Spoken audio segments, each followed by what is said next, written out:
भक्तों के भीड़ से बड़ी घबराई रे। बाबा दरबार में पहली बार आई रे, भक्तों के भीड़ से बड़ी घबराई। मैं तो गंगा नहाई जल जैसे उठाई, मैं तो गंगा नहाई जल जैसे उठाई, फिर कांवर में पावर दिया।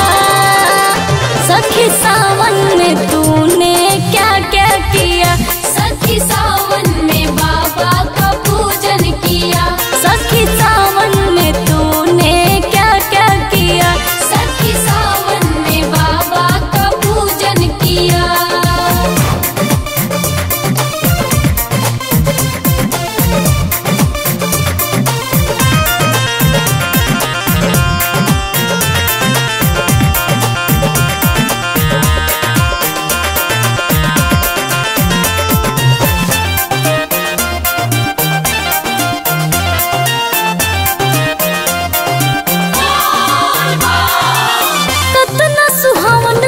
बाबा दरबार हो, जलवा चाहवे लगी होला इंतजार हो, जलवा चाहवे लगी होला इंतजार हो।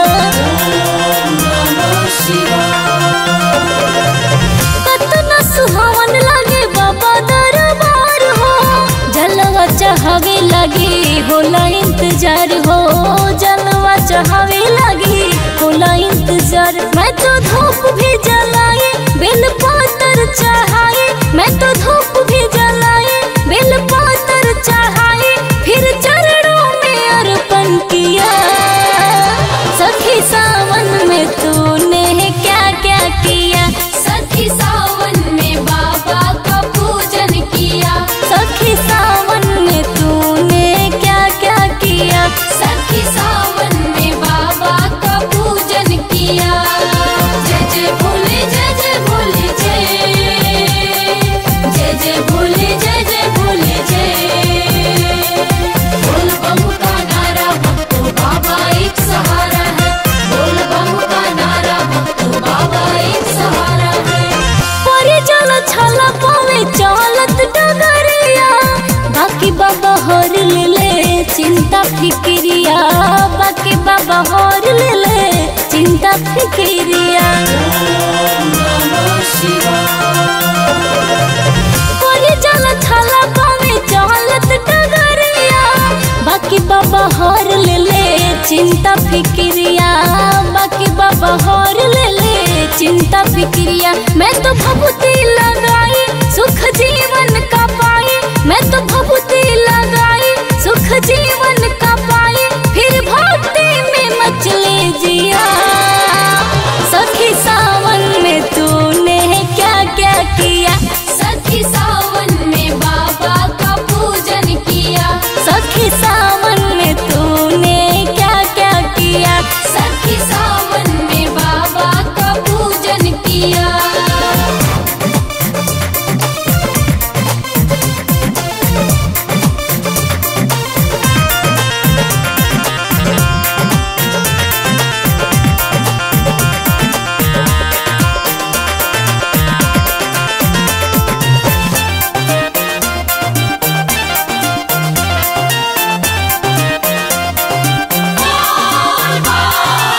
राजकुमार के आ गए बात में, अनधन भर गया सुख सौगात में, अनधन भर गया सुख सौगात में।